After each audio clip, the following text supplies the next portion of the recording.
Hola amigos, amigas, bienvenidos a este nuevo ciclo de un programa, una propuesta nueva que les tenemos desde Sendero Huipala, donde vamos a ir analizando, observando, dialogando en torno a la situación actual.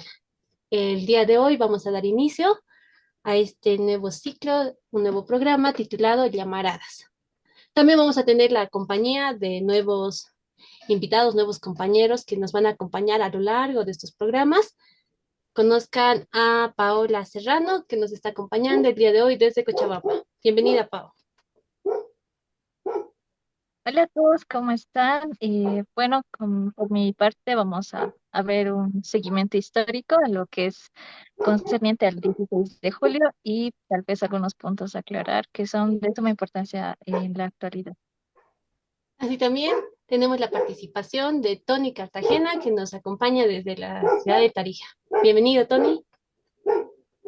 Saludos compañeras, un abrazo grande a todos ustedes y a los que nos escuchan y muy a gusto estar presente con ustedes ahora.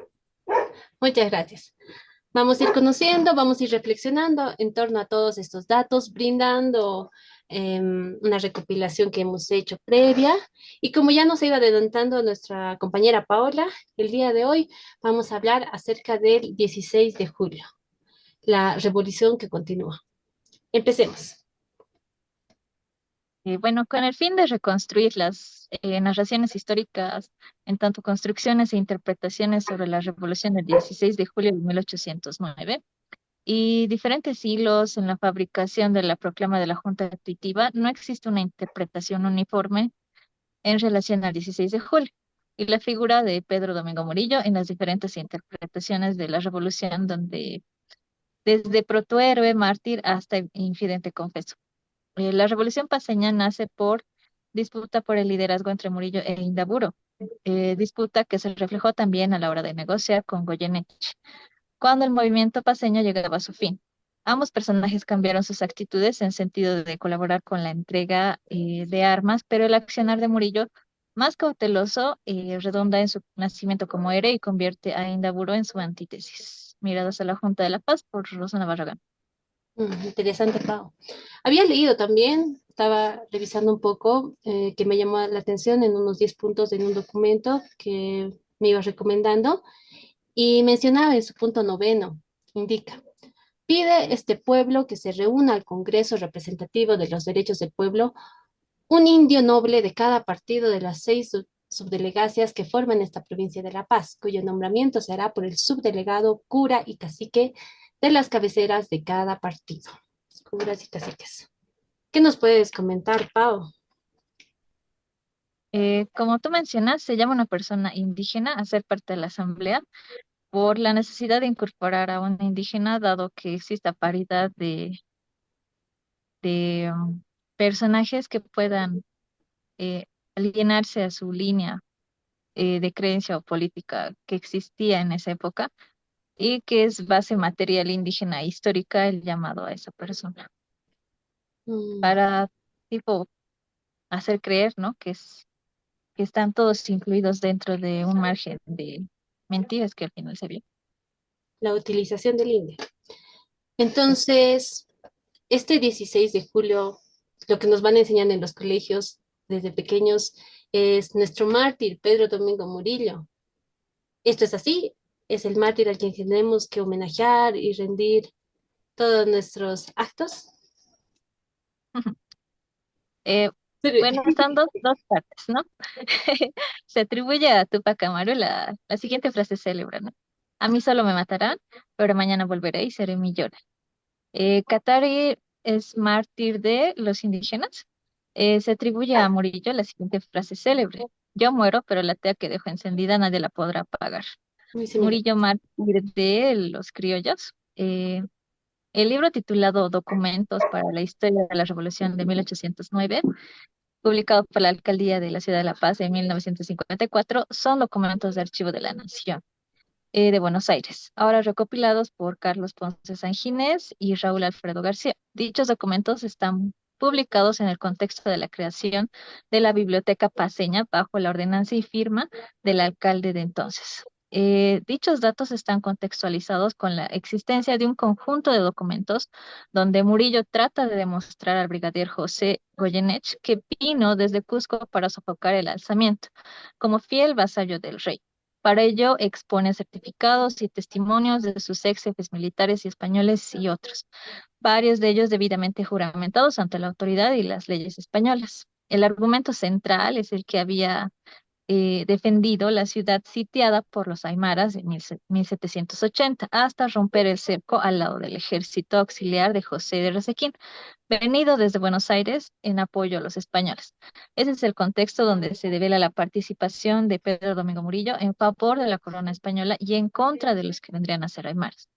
Según los documentos revisados, uno de los declarantes, Juan Basilio Catacora Heredia, sobre la participación de Murillo en defensa de la paz sitiada, afirma que, habiendo venido en el real servicio de la expedición, al desitiar esta ciudad, bajo el comando del señor comandante general don José de Resequín, le consta que don Pedro Murillo vino en expedición con el empleo de ayudante del mayor de todo el ejército, desempeñando con honor, actividad y eficacia ese cargo. Comisiones que las puntualizó con el honor digno de su empleo, continuando hasta que se ordenó el retiro del campo de las Peñas después de haber decapitado al caudillo Julián Tupac Katari, lo que es público y notorio, lo cual deja en evidencia que Murillo fue parte de la muerte de Juliana Paz en la localidad de Peñas. En 1803, el propio Murillo declara haber participado de aquellos hechos tanto en el altiplano como en los yungas, siendo carcelero de Catarí y haber capturado a los quispes. En este campo de las Peñas, según los papeles presentados, logré la satisfacción de ser uno de los comisionados para el prendimiento de los quispes y demás coroneles, estar al reparo de los guardias de la prisión de Catarí. He citado por el mismo Murillo.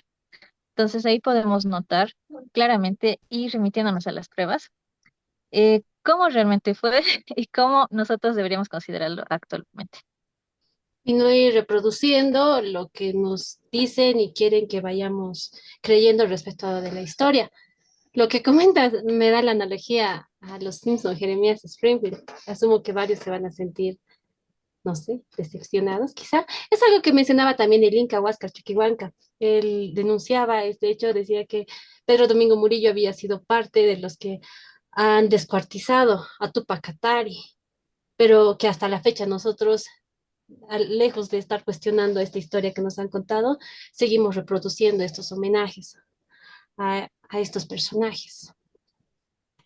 Muy interesante, Pau. Tal vez vamos dando paso a Tony. ¿Qué nos puedes decir en función a todos estos datos? ¿Qué representa? ¿Cuál es la reflexión?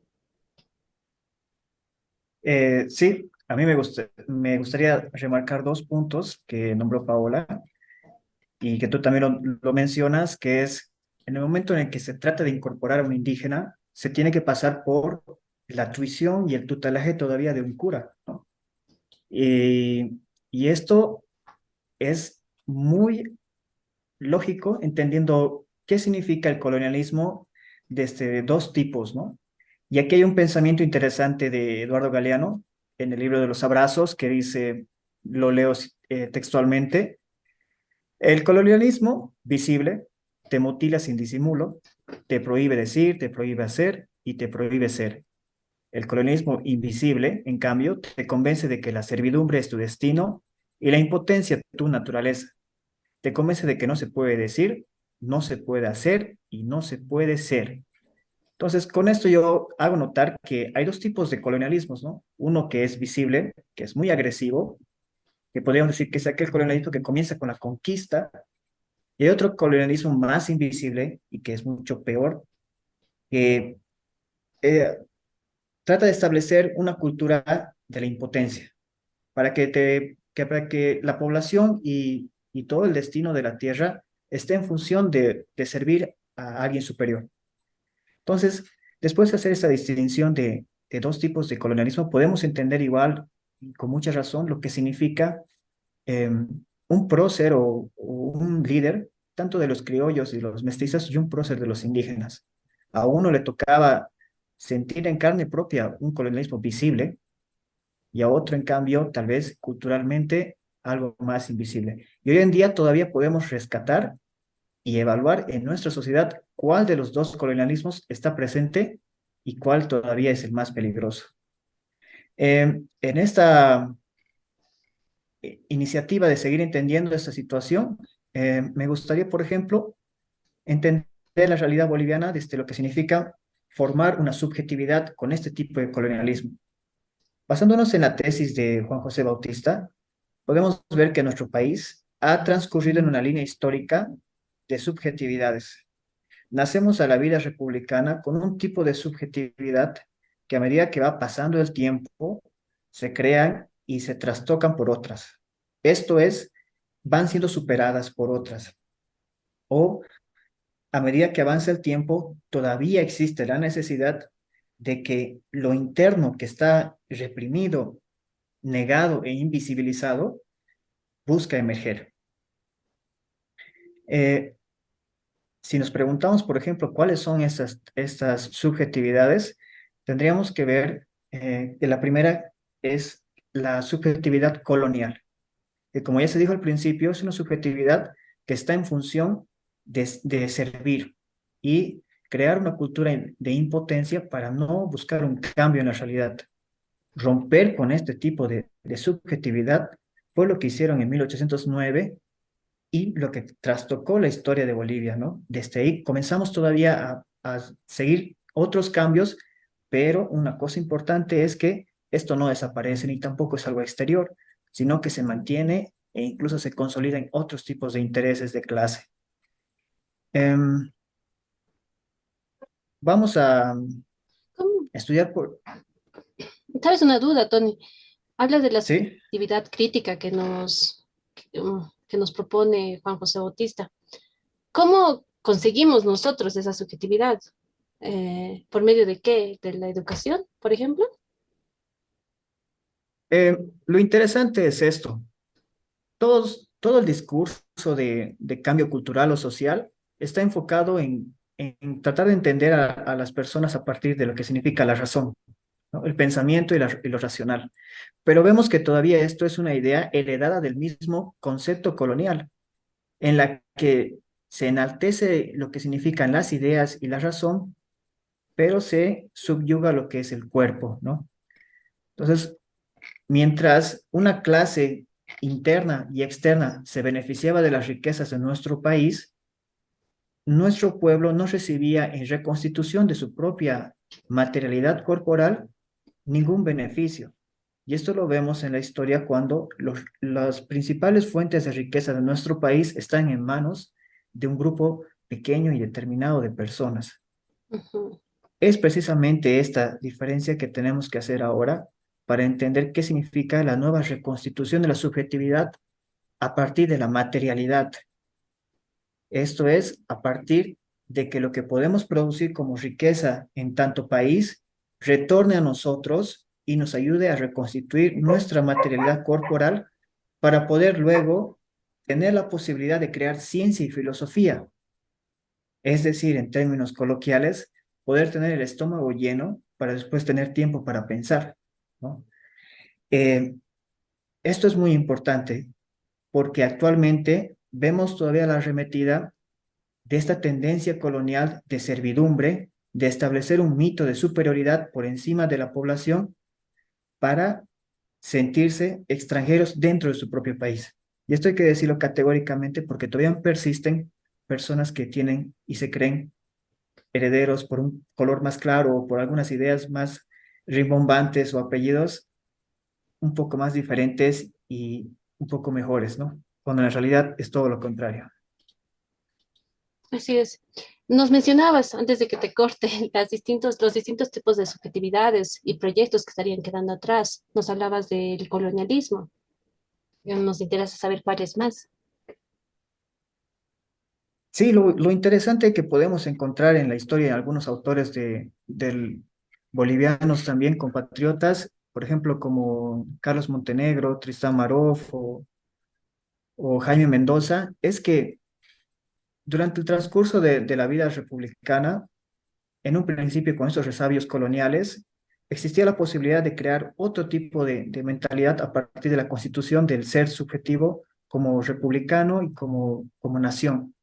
Pero esto estaba todavía bajo los influjos del extranjero a partir de sus ideas, ¿no? Es decir, querer imitar un poco a Inglaterra o a Francia o a cualquier otra potencia. Después de este ser subjetivo republicano en contraposición al colonial, surge otro ser que es el ser nacional latinoamericano, en busca de que se haga un reconocimiento a toda la masa, pero a partir de una idea dominante que es lo nacional y no lo plurinacional. Entonces, alrededor de un territorio se establece, sí, ahora el reconocimiento a una masa negada, pero bajo una sola bandera y bajo un solo tipo de lógica moderna. Después de eso y ahora en nuestro proceso de revolución, tenemos lo que significa la subjetividad plurinacional como, como un proceso y una síntesis que nos lleva a reconocer lo que durante mucho tiempo ha estado negado y a sentar soberanía de lo que significa las riquezas naturales de nuestro país para volver a reconstituirnos y ser lo que tendríamos que haber sido desde el principio. Muy interesante, Tony. Y esto me lleva a lo que hablábamos en el backstage ambos y los tres y mencionabas, ¿no? De que esta tea que ha sido encendida, que no solamente no la pueda apagar nadie, sino que vaya alumbrando todo tipo de o resto de colonialidad que hay, que nos invita a que empecemos a analizar las situaciones actuales, que llevemos toda esta reflexión al análisis de nuestro contexto actual, que la historia nos ayude para ver y que nos mueva en esta necesidad de cambiar las cosas. Ahora vamos situándonos un poquito más aquí al Departamento de La Paz, en conmemoración de este 16 de julio, qué es lo que está pasando, qué obras hemos tenido, de qué forma se ha agasajado nuestra ciudad de La Paz. Vamos a empezar. Han debido escuchar y ha sido muy polémico la pelea que ha habido entre funcionarios de la alcaldía con los comerciantes, donde se han lanzado sillas y otros a la ciudadanía. Las quejas enormes, que son personas que viven al día, no tienen un salario periódico y están sobreviviendo con lo que ganan ese día para comer ese día, la semana o el mes quizá. Entonces, vayamos viendo qué es lo que hay detrás de esto. Vamos a hacer una revisión de las principales obras que se nos está entregando a La Paz, tanto por nuestra alcaldía como por nuestro gobierno. Nos situamos en la página principal de la alcaldía del Gobierno Autónomo Municipal de La Paz, donde tenemos esta portada muy llamativa. Vemos el titular mayor: iniciamos la superobra de estabilización del sector Cantutani. Tenemos el inicio de la superobra de canalización del río Orcojaula.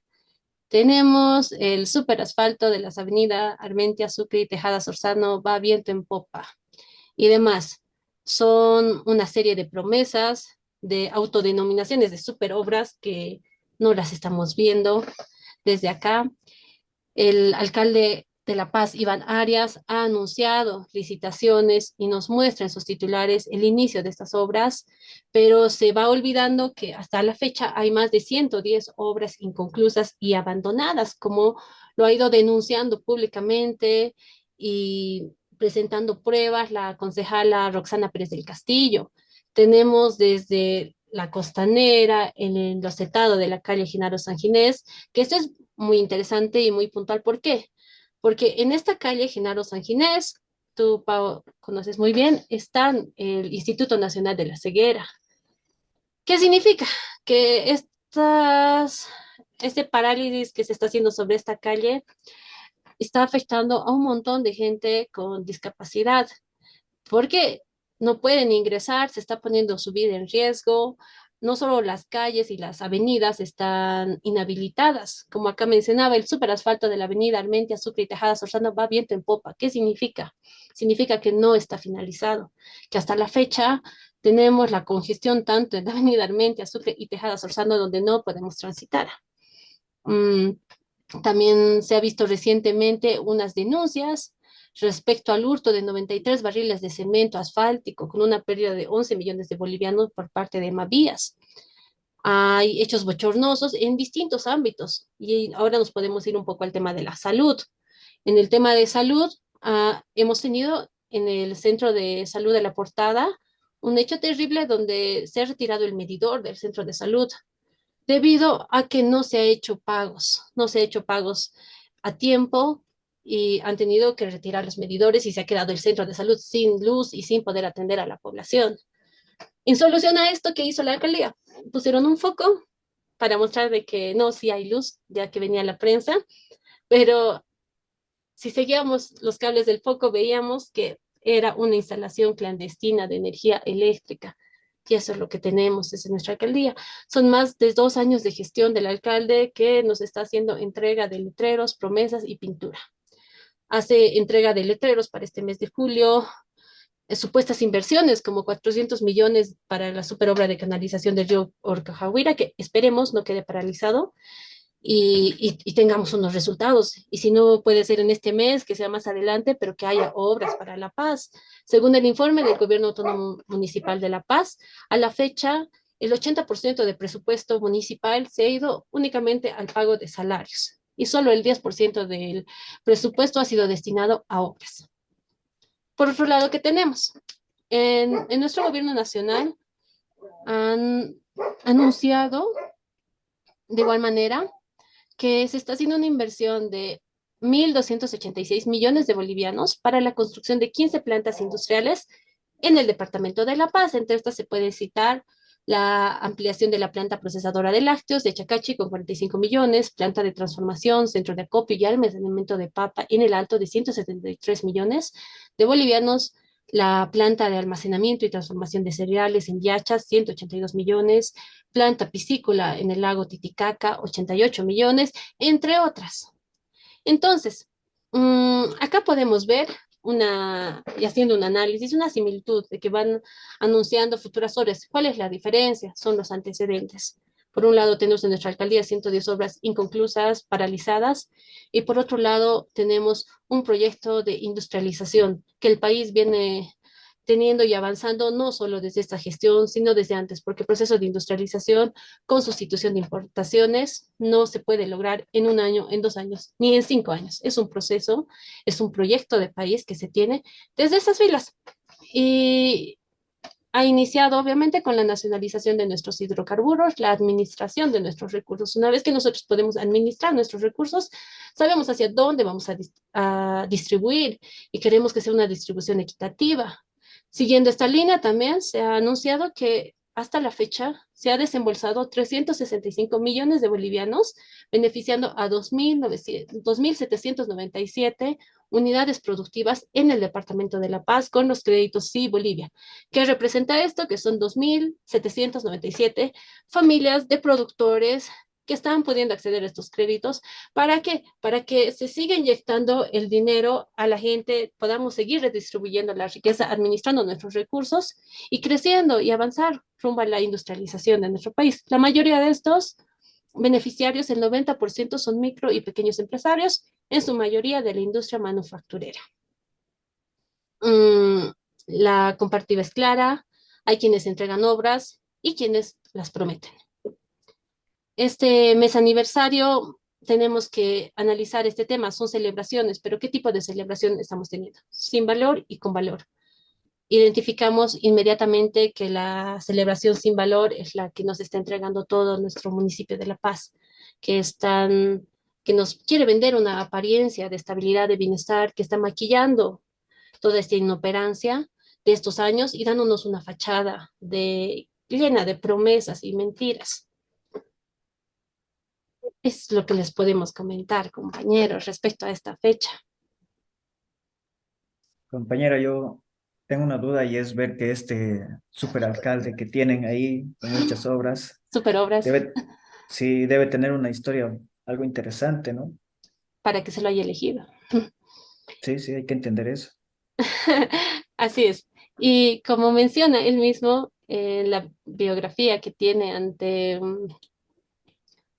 la página principal del Gobierno Autónomo Municipal de La Paz, lo voy a citar textualmente, dice, trabajó como consultor internacional, asesorando la evaluación interna y conformación de equipos de alto rendimiento a gobiernos municipales de El Salvador.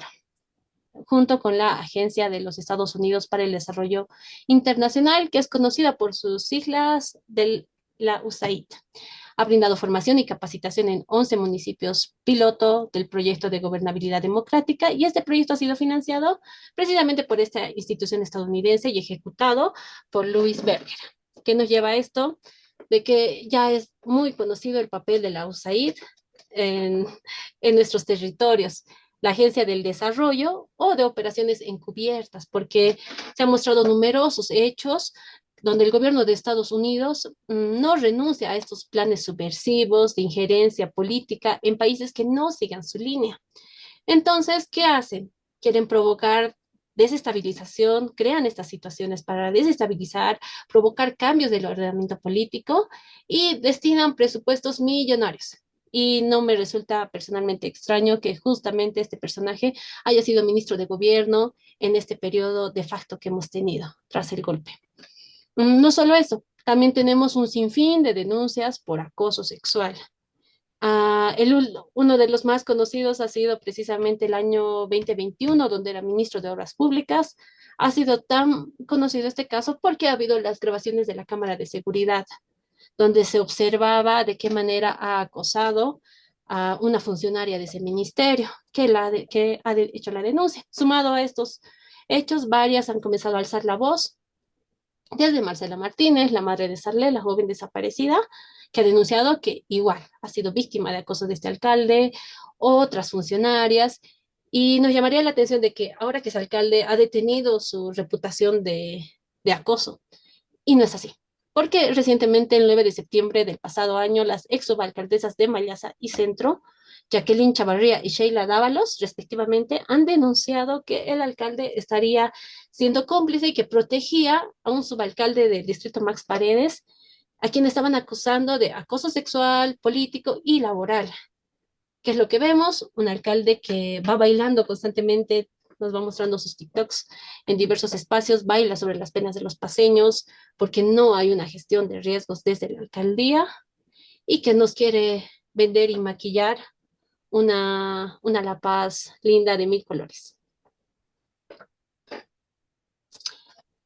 Esto tenemos, compañeros, querida audiencia, respecto a nuestro 16 de julio.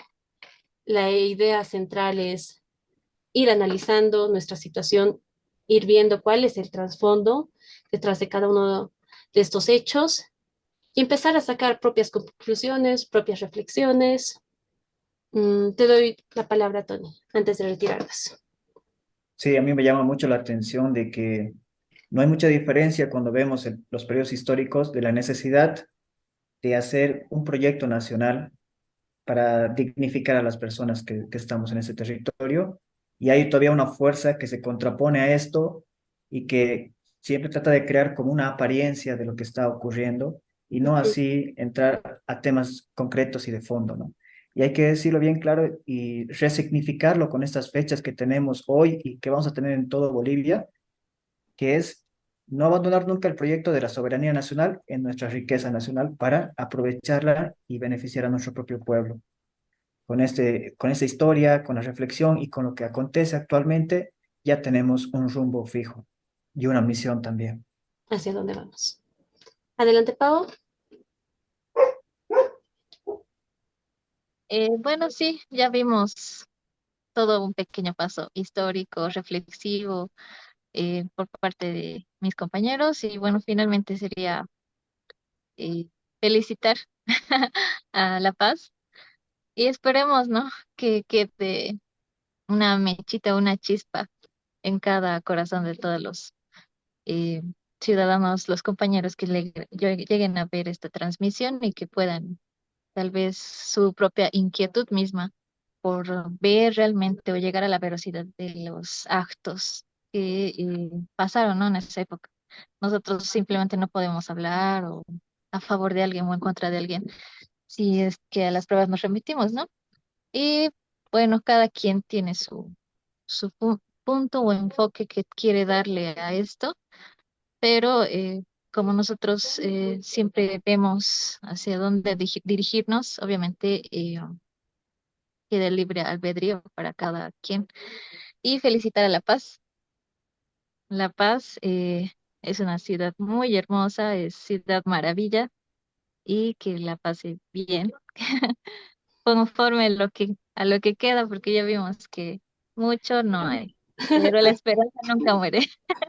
Que nunca muera, que nunca se apague esa chispita, como dices, Paola. Nuestra revolución continúa. Estemos firmes en eso. Nos vemos, les dejamos con, con esta musiquita. Hasta la próxima.